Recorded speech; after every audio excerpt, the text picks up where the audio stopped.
I've always been fascinated by the way purpose drives us. How some people, against all odds, seem to rise above challenges, break barriers, and achieve things that seem impossible.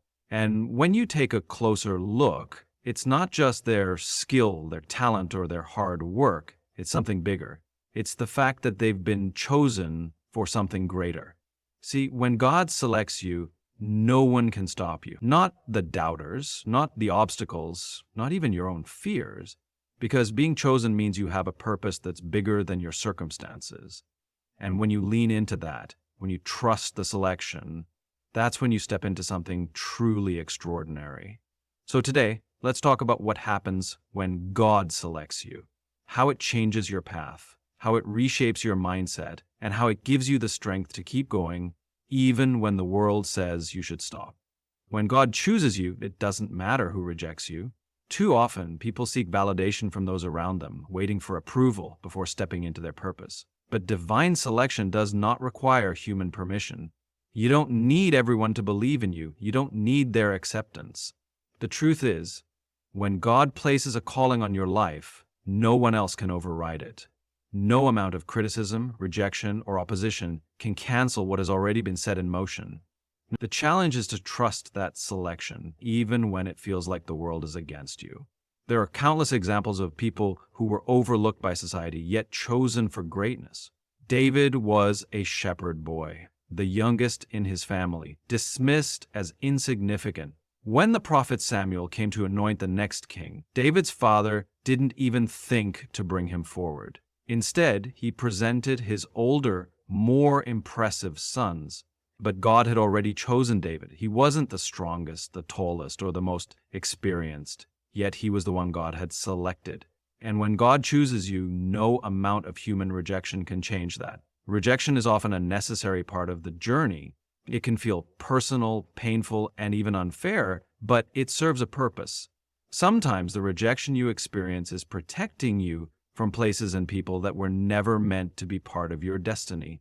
You may have applied for a job and been turned down, not realizing that the rejection was actually redirecting you towards something greater. You may have lost a relationship you wanted to hold on to, only to later understand that God was making room for something better. Every closed door is not a loss. Sometimes it is a blessing in disguise. Joseph's life is another example of divine selection that faced human rejection. He was given a dream of leadership, a vision that he would one day be in a position of power. But before that dream became a reality, he was betrayed by his brothers, thrown into a pit, and sold into slavery. He was falsely accused and imprisoned. Every step of his journey seemed to contradict the promise God had given him. From the outside, it looked like rejection after rejection. Yet, each setback was leading him to the very place he was meant to be. Without those hardships, he would not have ended up in Egypt. Without Egypt, he would not have interpreted Pharaoh's dream, and without that interpretation, he would not have become second in command over an entire nation. It is human nature to want acceptance, to seek approval from those around us. But the problem arises when we start believing that human validation determines our worth. When you allow rejection to define you, you risk losing sight of your true calling. You start shrinking yourself to fit into spaces that were never meant for you. You start questioning your purpose because someone else failed to recognize it. The truth is, people don't have to see your worth for you to be worthy. Their opinions don't dictate your destiny. What God has planned for you is not contingent upon whether others agree with it. When Jesus walked the earth, he faced rejection at every turn. The very people he came to save dismissed him. The religious leaders ridiculed him, and even those closest to him doubted him at times. Yet, none of that stopped his purpose. His calling was not dependent on human approval. If the Son of God himself was rejected, why should we expect anything different? Rejection does not mean you are unworthy. Often, it means you are set apart. One of the greatest tests of faith is trusting that God's selection is enough, even when people don't see it. When doors close, when people turn away, when opportunities seem to slip through your fingers, it can be tempting to wonder if you are truly called. But divine selection comes with divine timing. Just because something hasn't happened yet does not mean it won't. Sometimes the delay is not denial, it is preparation. Moses was chosen by God to lead an entire nation out of slavery. But before stepping into that role, he spent years in the wilderness. He didn't immediately walk into his calling. There was a process of refinement, of learning, of becoming the leader he was meant to be. He was rejected by his own people, misunderstood, and even doubted himself. But none of that changed the fact that he was chosen. Your journey may not look like you expected. You may face rejection, disappointment, and obstacles that make you question if you are truly meant for something greater. But rejection from people does not mean rejection from God. What He has placed in you is still there, waiting for its appointed time. Your responsibility is not to seek validation from those who do not see your worth. It is to trust that if God has chosen you, nothing and no one can stand in the way. Challenges are often the clearest sign that you are walking in alignment with your calling. When you are chosen for something greater, opposition will arise. It's not a question of if, it's a question of when.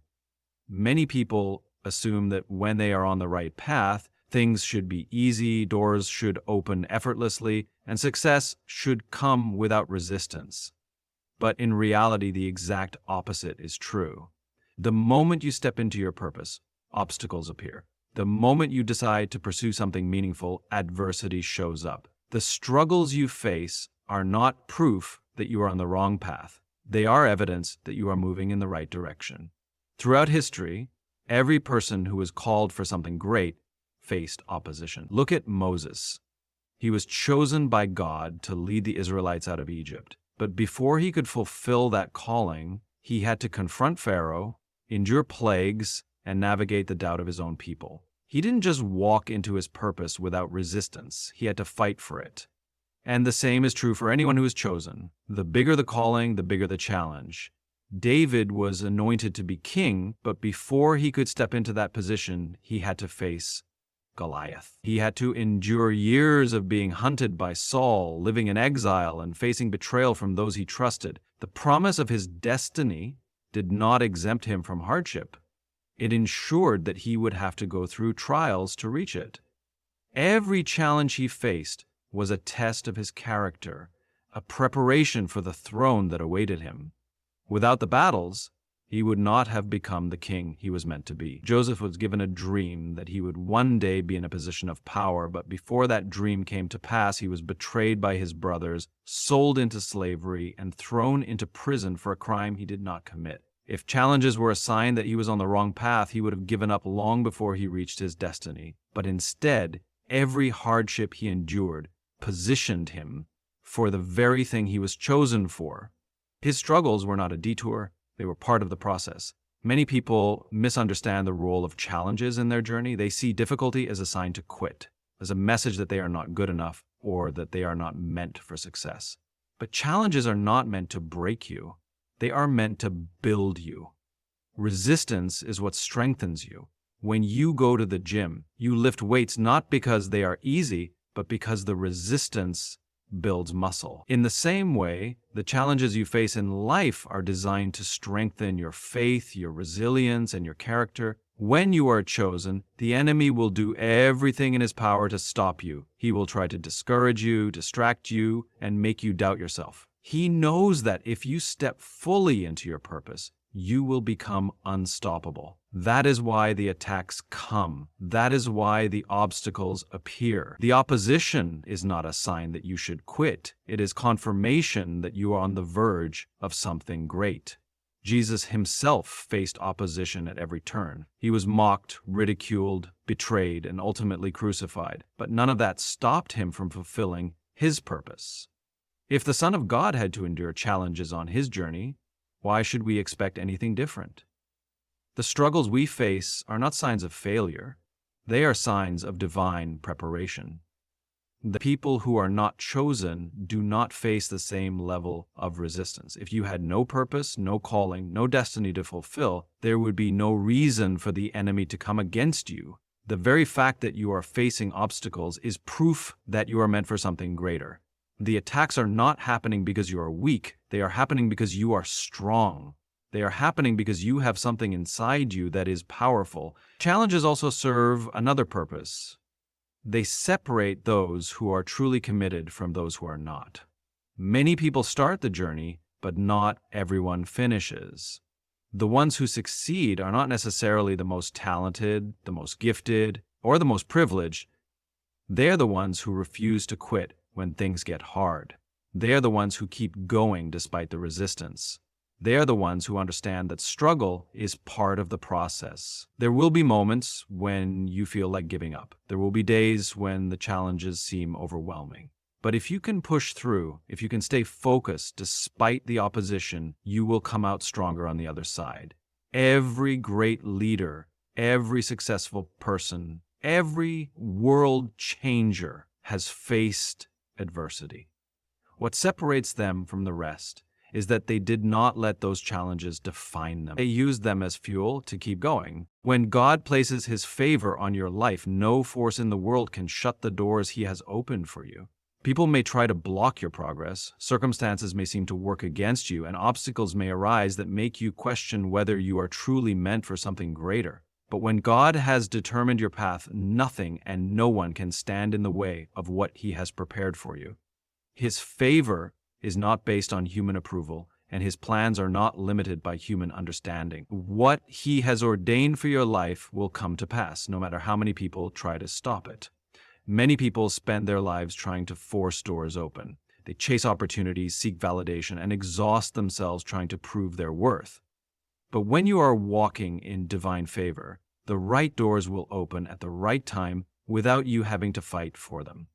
That doesn't mean you won't face resistance, but it does mean that no amount of opposition can keep you from what God has for you. The doors He opens are not dependent on human effort. They are a direct result of His purpose for your life. Look at the story of Esther. She was an orphan, an outsider, someone who had no reason to believe she would ever hold a position of influence. Yet God placed her in the palace at the exact moment when her people needed someone to intercede on their behalf. And no one could have predicted that she would become queen, but divine favor does not follow human logic. It does not require a perfect resume or a flawless past. When God opens a door, it is because He has already determined that you belong on the other side of it. Joseph's life is another example of this truth.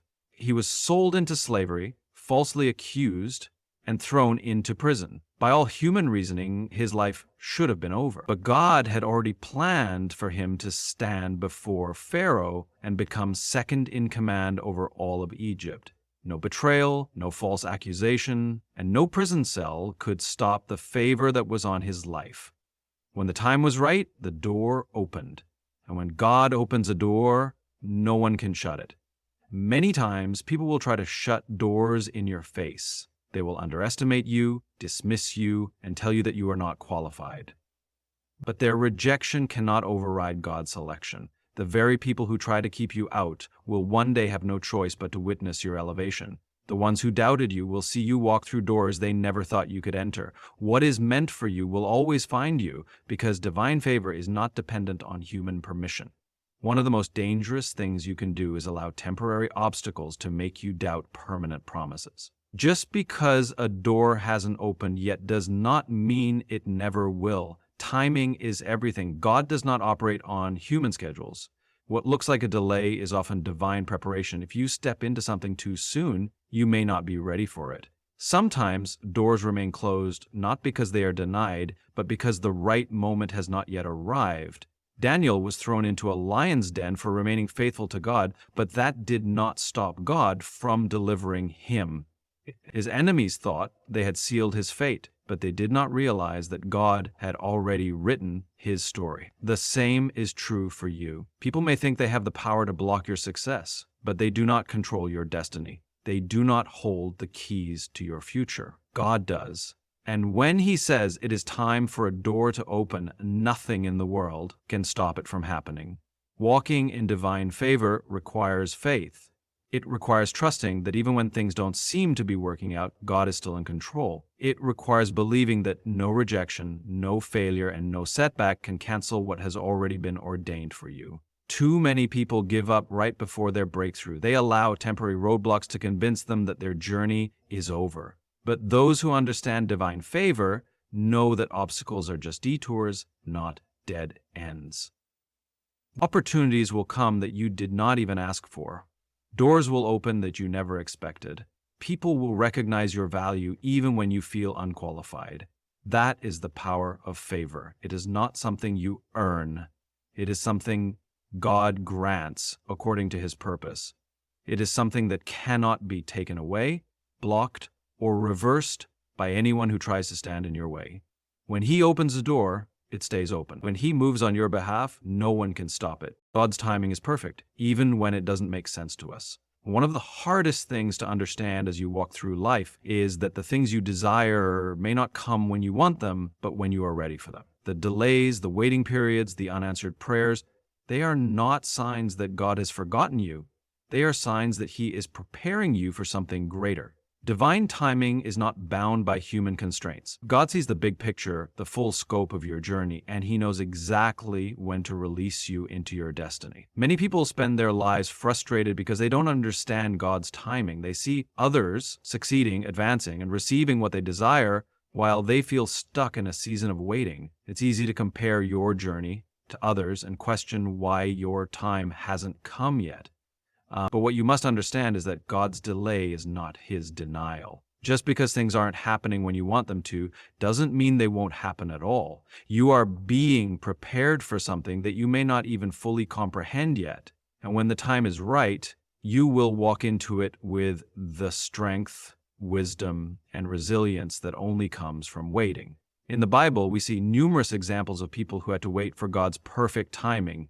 Abraham and Sarah were promised a child, but they waited for many years before that promise came to pass. In their impatience, they tried to make it happen on their own, but God showed them that his timing was worth the wait. The child that they thought was impossible, Isaac, was the fulfillment of God's promise. Had they not waited, they would have missed the blessing that was meant for them. David was anointed to be king as a young man, but he didn't take the throne immediately. He was forced to wait for years while he was pursued by Saul, living in hiding and facing constant danger. It would have been easy for David to think that God had forgotten him. But during those years of waiting, David was being shaped into the leader he was meant to be. Had he rushed to the throne too soon, he would not have been the king that Israel needed. The waiting period was necessary for his growth, for his character development, and for his understanding of what it truly meant to lead. Joseph's story is another example of divine timing. He was given a dream that one day he would rule over his family. But before that could happen, he was betrayed, sold into slavery, and imprisoned. For years, it seemed like his dream would never come true. He could have given up, could have let the disappointments of his past define him, but instead, he trusted that God's timing was perfect. When the time was right, Joseph was elevated to a position of power in Egypt, and the very people who had betrayed him came to him for help. The dream that seemed impossible was fulfilled, but only because Joseph remained faithful through the waiting period.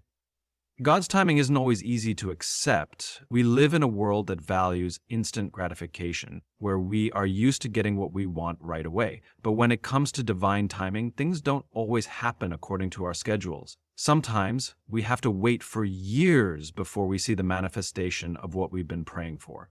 It can be difficult, even painful, but it is during these waiting periods that God is doing some of his most important work in us. When you are in a waiting season, it is easy to become discouraged, to question if God has forgotten you, or to think that maybe you're not worthy of the blessings you desire. But waiting is not a punishment. It is a preparation. It is in the waiting that you are being refined, molded, and shaped into the person you need to be to handle the blessing that is on its way. There are lessons to be learned during the waiting period that you wouldn't learn any other way. Instead of seeing the waiting as a delay, try to see it as an opportunity to grow, to develop, to strengthen your faith. It's in the waiting that you learn patience, perseverance, and trust. If everything came instantly, you wouldn't appreciate it the way you will when the time is right. The delay is not a denial. It is part of the process that leads to something greater than you can imagine. When the time comes for God to release what he has promised you, it will be undeniable. You will step into it with a sense of readiness, with a heart full of gratitude, and with a strength that only comes from having waited. The waiting period will not have been wasted. It will have been the very thing that prepared you for the blessings that are about to unfold in your life. Even though it may feel like you are waiting forever, trust that God is working behind the scenes, aligning everything for your good. The moment you embrace your divine calling, you must be prepared for the fact that not everyone will understand or support you. This can be one of the most challenging aspects of walking in your purpose. When God has chosen you for something significant, there will be people who question your decisions, criticize your actions, and doubt your ability to succeed. It's important to realize that their opinions are not a reflection of your worth or your calling. Just because others don't understand what you are doing doesn't mean you're on the wrong path. In fact, it might be an indicator that you're moving in the right direction. Often, the people closest to us are the ones who struggle the most to understand our journey. They may have known us before we stepped into our purpose and cannot comprehend the transformation that is taking place within us. They may not see the vision that God has given us, or they might feel threatened by the changes they perceive in us. These reactions are not a reflection of your abilities or potential. They are often a result of their own fears, insecurities, or limited understanding. When Jesus began his ministry, he was met with doubt and opposition from the very people who had known him the longest. His hometown rejected him. They saw him as nothing more than the carpenter's son and could not fathom that he was the Messiah. The people he grew up with, the ones who should have supported him, instead ridiculed him. But Jesus did not let their rejection stop him from fulfilling his calling. He understood that his purpose was not dependent on their approval. In the same way, your journey will likely be met with resistance from those who do not understand your purpose. These people may include family members, friends, or colleagues who have a limited perspective on who you are and what you're capable of. They may be uncomfortable with the changes they see in you or may feel that you are taking a path that is too risky. But you must not allow their fears or doubts to discourage you.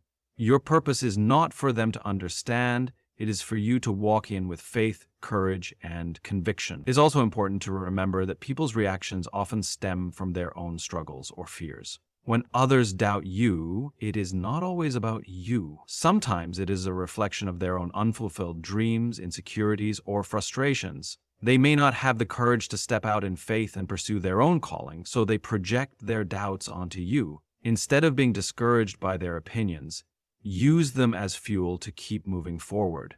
People will always criticize what they don't understand. But those who are walking in their purpose are not deterred by criticism. They are driven by the belief that their calling is greater than any obstacle or setback they may face. When you are walking in God's purpose for your life, you are going to face moments of isolation. You will experience times when you feel alone, misunderstood, and unsupported. But this is part of the process. God often calls his chosen vessels to stand apart from the crowd. He calls us to be set apart, to be different, to follow his path, even when it doesn't make sense to those around us. In these moments, it is crucial that you lean into your faith and trust that God is with you every step of the way. The people who do not support you are not the ones who define your success or failure. God is the one who calls you, and he is the one who will equip you for the journey ahead. Their lack of support or understanding does not diminish your worth or the significance of your calling. You must remain committed to your purpose, even when the people around you fail to see it. It is important to surround yourself with people who uplift and encourage you, who see your potential and support your growth. These people may not always be the ones you expect. Sometimes the support you need comes from unexpected places, strangers, mentors, or people you've just met.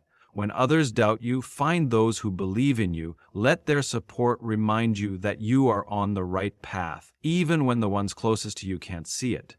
At times, the lack of support from others can lead to self-doubt.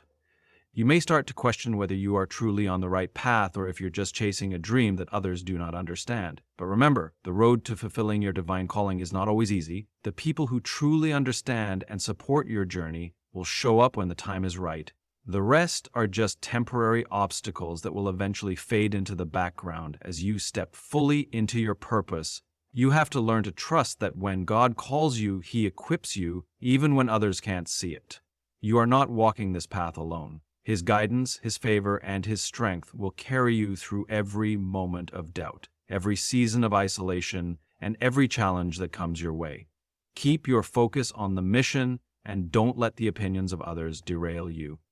The world's understanding is limited, but God's vision for your life is infinite. Stay true to your calling and trust that in the end, those who doubted you will see the truth of what God has placed within you.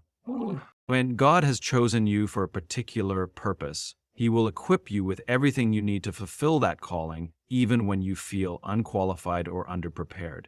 It's easy to look at the challenges ahead and feel like you're not ready or that you don't have what it takes. But the truth is, God doesn't call the qualified, He qualifies the called. He doesn't expect you to have everything figured out. When He gives you a vision for your life, He simply asks you to trust Him, step out in faith, and believe that He will provide what you need when the time comes. One of the biggest obstacles many people face when pursuing their divine calling is the fear of inadequacy. We look at the task ahead, and we see it as too great for us. We compare ourselves to others and feel like we don't measure up. We ask ourselves, how can I do this? What makes me capable of achieving something so significant? But God doesn't call you based on your current abilities or experience. He calls you because He sees potential in you that you may not yet see in yourself. He has already equipped you with everything you need, even if it isn't immediately apparent. The story of Moses is a powerful example of this truth.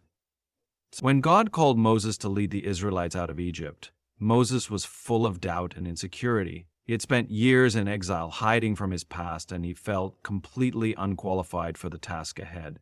He argued with God, saying that he was not eloquent enough to speak to Pharaoh, that he wasn't the right person for the job. But God assured Moses that He would be with him every step of the way. Moses did not need to have everything figured out in order to follow God's call. He simply needed to trust that God would provide the strength, wisdom, and resources he needed when the time came. And as Moses stepped into his purpose, God provided exactly what he needed, giving him the words to speak, the courage to lead, and the faith to believe that God would do what He had promised. Another example is David. When God called David to be king, he was just a young shepherd boy tending to his father's sheep. He was not a warrior, and he certainly wasn't someone who looked like he was destined for a throne. But God saw David's heart, and He knew that David was the right person for the job. When David faced Goliath, he was not confident in his own strength or abilities. In fact, he had no formal training as a soldier, but he knew that God was with him, and that made all the difference. David's victory over Goliath wasn't about his own skill or qualifications. It was about God's power working through him. He trusted that God had equipped him for the battle, and because of his faith, he was victorious. In our own lives, we may feel like we're facing a Goliath in our circumstances, a challenge that seems insurmountable. We may look at the task ahead and feel completely unqualified, unsure of how we can possibly succeed. But just like Moses and David, we have to remember that God equips those He calls. The challenges you face are not meant to break you. They are meant to bring out the strength, resilience, and courage that God has already placed inside of you. When you step out in faith, you tap into a power that goes beyond your own limitations. It's not about being perfect or fully prepared. It's about trusting that God will provide everything you need when the time comes. It's also important to understand that God's provision isn't always immediate. Sometimes we have to take the first step before we see the resources or opportunities we need. Just like the Israelites in the desert, they had to trust that God would provide manna each day, even though they couldn't see it until they were in the wilderness. They didn't know where the food would come from, but they trusted that God would provide for them day by day. In the same way, you may not see how things will work out right away, but if you step forward in obedience and trust God, He will provide everything you need when you need it. The fear of inadequacy will always try to hold you back. It will try to convince you that you're not good enough, that you're too inexperienced, or that you're not qualified for what God has called you to do. But you have to remember that God does not call you based on your qualifications. He calls you based on His purpose for your life. And when He calls you, He will equip you. He will provide the wisdom, the strength, and the resources you need to fulfill the task at hand. You may not see it all at once, but as you take one step at a time, God will show you the way. The key is to trust in God's ability to equip you even when you feel unprepared. When you place your faith in Him, He will give you the courage to face every challenge, the wisdom to make the right decisions, and the perseverance to continue moving forward even when the road gets tough. You are not alone in this journey. God is with you, and He has already equipped you for the calling He has placed on your life. Trust Him and watch as He provides everything you need to walk in your purpose